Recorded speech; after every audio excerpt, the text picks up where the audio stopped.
Good evening, I'm Camelia and this is KiniNews. Expectations are high that Prime Minister Anwar Ibrahim will unveil his cabinet tomorrow.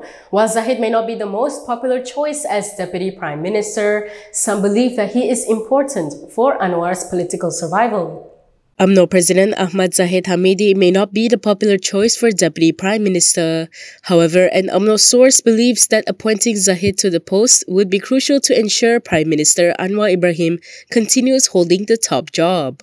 The source told Malaysia Kini that the government's survivability depends on Zahid.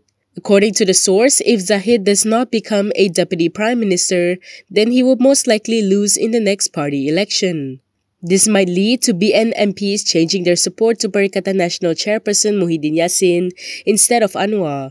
She added that GPS and GRS would then follow suit and cause Anwar's administration to collapse. Meanwhile, University of Tasmania's James Chin said the normal ethical rules cannot be applied to the new administration's choice of ministers, pointing out that Anwar does not have much of a choice given the situation. According to Chin, the Prime Minister has to make political considerations in deciding cabinet appointments, including respecting BN's choice of candidates.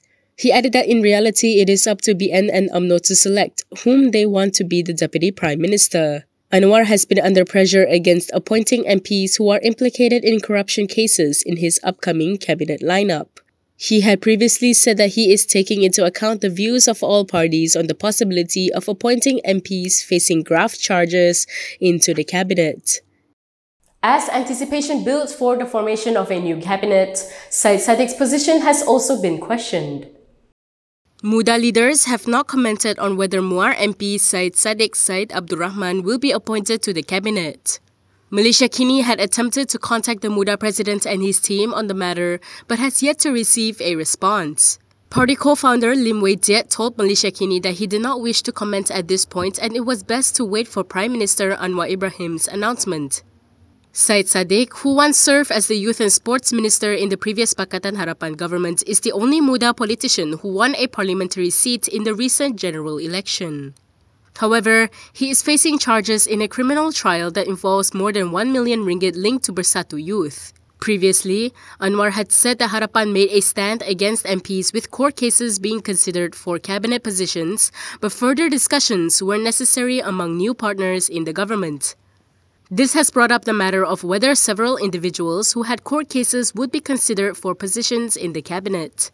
Apart from Syed Saddiq, Umno President Ahmad Zahid Hamidi, DAP Chairperson Lim Guan Eng and Sabah Umno Chief Bung Mokhtar Radin all have ongoing court trials. Yesterday, Anwar said that he is taking into account the views of all parties on the possibility of appointing MPs facing graft charges into the cabinet and that the matter is still being discussed. The Conference of Rulers has urged the new government to instill the spirit of togetherness among Malaysians and for leaders to put an end to racist and religious incitement. The Yang di-Pertuan Besar of Negeri Sembilan, Tuanku Muhriz Tuanku Munawir, has called on leaders to stop praising racial or religious issues with the purpose of incitement. Tuanku Muhriz expressed this in a decree following the 260th Conference of Rulers today, which he chaired. Tuanku Muhriz also urged the new government to seize this opportunity to propel the country to greater heights and to instill the spirit of togetherness among Malaysians. In congratulating the new lawmakers, Tuanku Muhriz said the new Prime Minister and Menteris Besar have a heavy responsibility to bear and they must carry them out by upholding the principles of the Rukun Negara. He suggested that the Rukun Negara be recited from time to time at suitable events. He said this would prove that the government is serious in wanting the Rukun Negara as the guiding principle for Malaysians. The two-day Conference of Rulers came following the 15th general election. After the election, several political leaders were accused of stoking racial and religious sentiments. Since Anwar took his oath of office on November 24, there have been claims that his government is dominated by non-Malays and non-Muslims. However, checks show that this isn't the case. Recently, there have been claims that Prime Minister Anwar Ibrahim's government is dominated by non-Malays and non-Muslims.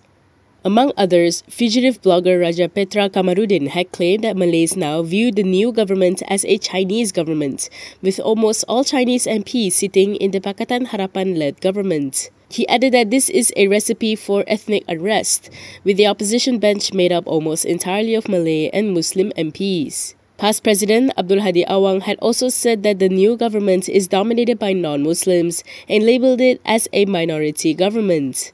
However, checks by Malaysia Kini have found that the claims are not all correct. According to a fact check by Malaysia Kini, the new government is not Chinese-dominated as there are 105 non-Chinese MPs. This is more than double the number of Chinese MPs. Of the 148 MPs supporting Anwar as MP, Malays make up the most, with 50 being ethnic Malay. This is followed by Chinese MPs at 43, Muslim Bumiputra from East Malaysia with 27, non-Muslim Bumiputra from East Malaysia at 16, and Indian or others at 12. The number of Muslim and non-Muslim MPs on the government side is also balanced, with Muslim MPs making up 52% and non-Muslims at 48%. As such, it is not true that the government is dominated by non-Muslims. Meanwhile, claims that the opposition bench is almost exclusively Malay and Muslim is correct. Only 2 opposition MPs, or about 3% of the bench, are not Muslim. Malaysia Kini is part of a fact-checking alliance, Jomcheck, made up of media houses, academia, and civil society. To see the full claims and checks, subscribe and visit malaysiakini.com. Still on Anwar, Lawyers for Liberty has urged the Prime Minister to use civil courts instead of the police to deal with defamation. Lawyers for Liberty has called on Prime Minister Anwar Ibrahim not to use the police to defend his reputation. In a statement today, LFL Director Zaid Malik said it is unacceptable for the new government, which promised reform, to immediately call for police action against critics of the Prime Minister. He said it would be an abuse of power for the PM to order police investigations into people who make accusations against him, as he is an interested party. Zaid said this in response to PKR Information Chief Fahmi Fadzil's claim on Monday that Anwar had ordered the police to take action against those making slanderous statements against the Prime Minister. He pointed out that since Fahmi's statement, the police have confirmed that they are investigating Baling MP Hassan Saad for criminal defamation and breaching the peace over his remark, accusing the Prime Minister of being an Israeli agent.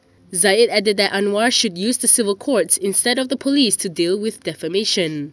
He said the new government must avoid the mistakes of their predecessors if they truly want to empower free speech or a robust democratic culture.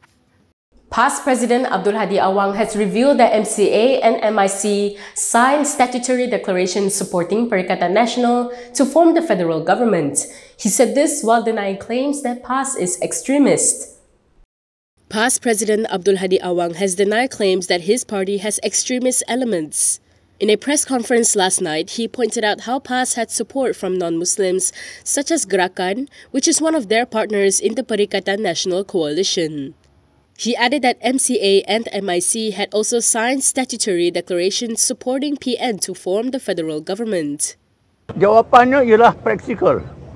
Bersama kita Gerakan, bersama kita Dewan Himpunan, bersama kita orang bukan Islam, kita mengadakan kerjasama dengan semua pihak. Apa yang menarik MCA, MIC, termasuk Parti Sabah, beri SD, sokong.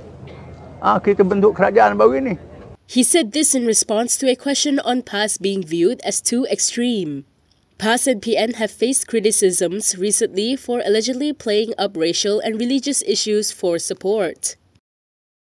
Anwar's shoes were in the limelight today after he replied to a Twitter user who had called him out for wearing the loafers, supposedly worth 5,500 ringgit.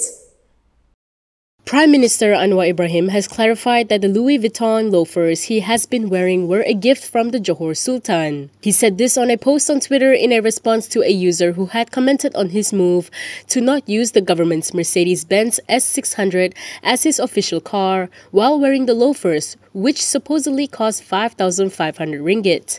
Anwar said he had received the shoes as a gift 2 years ago from Johor ruler Sultan Ibrahim Sultan Iskandar.